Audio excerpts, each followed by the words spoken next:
안녕하세요. 오늘도 시청해주셔서 감사합니다. 언제나 그렇지만 이번 영상은 특히 제목을 다는데 고민이 좀 됐어요. 평소에는 조회수를 전혀 의식하지 않고 제목을 다는 경우가 종종 있는데 오늘은 저를 구독해주시는 분들의 연령대가 다소 높다는 사실을 의식하고 붙여본 제목이라는 사실을 미리 밝힙니다. 오늘 할 얘기는 과학적인 측면에서 접근하고 싶어서 논문을 몇 가지 참고를 했고 자세한 내용이 알고 싶으신 분들은 설명란을 참고해 주세요. 그럼 저는 좀 간략하게 설명을 드리겠습니다. 결론부터 말씀드리자면 많은 돈과 시간을 들이지 않고 삶을 변화시켜 줄 수 있는 여러 가지 방법 중에서 지금 당장 시작할 수 있는 게 바로 어학 공부입니다. 좀 덧붙이자면 꾸준하고 효과적인 외국어 학습이에요. 우리의 사고와 행동을 명령하는 곳이 바로 이 뇌인데 이 두뇌 구조만 잘 이해하고 다룰 줄만 알아도 외국어 실력이 향상되는 것은 물론이고 윤택한 삶을 누릴 수 있다는 아름다운 이야기입니다. 우리는 출생 시에 대뇌피질의 뇌세포가 약 400억 개 정도 존재한다고 해요. 그런데 학습을 통해서만 뇌세포의 신경회로망이 완성이 돼서 재기능을 하기 때문에 신생아 시기에는 신경회로망을 거의 형성하지 않고 있다가 영유아기에 신경회로망이 거의 완성돼서 그때까지 사용하지 않았던 뇌세포는 모두 상실된다고 해요. 그래서 어렸을 때 두뇌 활동을 활발하게 만들어주는 게 남은 인생을 살아가는 데 도움이 되겠지만 우리가 그때로 돌아가기에는 너무 많은 걸 알아버렸잖아요. 이미 성인이 된 우리가 할 수 있는 걸 찾아야겠죠? 문자를 해독하고 말을 하고 들은 말을 이해하는 이 모든 뇌 활동 영역이 다 달라요. 읽기는 되는데 듣기가 안 돼요. 듣기는 되는데 말하기가 안 돼요. 뭐 이런 문제들은 우리가 이것들을 처리하는 뇌 영역이 모두 다르기 때문에 발생하는 너무나 당연한 결과입니다. 우리의 외국어 교육은 듣기나 말하기보다 읽기나 쓰기에 치중되는 경향이 있어요. 그리고 그때 형성된 신경회로망으로 외국어를 배우려다 보니까 아무리 해도 안 되고 삽질하는 기분이 드는 겁니다. 어떤 일본인 피실험자에게 CNN과 NHK를 보여줍니다. 이분은 의사인데 의학 논문을 읽거나 쓸 줄은 알지만 영어를 듣거나 말하지는 못해요. 그런데 이분이 CNN 뉴스와 NHK 뉴스를 봤을 때 같은 내 영역의 활동을 했는데 CNN을 봤을 때는 전혀 이해하지 못했다고 답변했어요. 그리고 이 논문의 저자가 피실험자가 되는데 이분은 이중언어 구사자입니다. 바이링구얼이에요.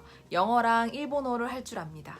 이분께도 마찬가지로 CNN 뉴스랑 NHK 뉴스를 보여줬는데 신기하게도 그 두 가지를 볼 때 활성화되는 내 영역이 달랐습니다. 그럼 뭐 어렸을 때 외국어 공부 안 하면 이번 생은 끝난 거냐 뭐 이런 얘기가 아니고 제 영상을 봐주시는 80% 정도의 분들은 30년 이상 사신 분들인데 여러분들이 지금까지 읽고 쓰는 거에 익숙한 체계로 공부를 하셨다면 거기서 벗어나야 한다는 이야기입니다.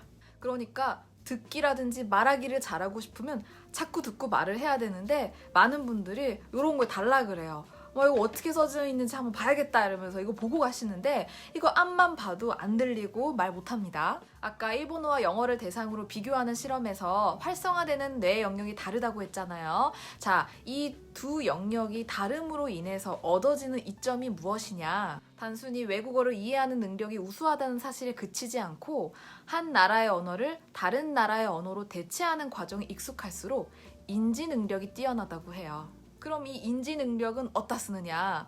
끊임없이 변화해가는 환경에 맞서서 사고와 행동을 유연하게 형성해가는 데 도움을 줍니다. 쉽게 얘기해서 두뇌의 노화 속도를 감소시켜줍니다.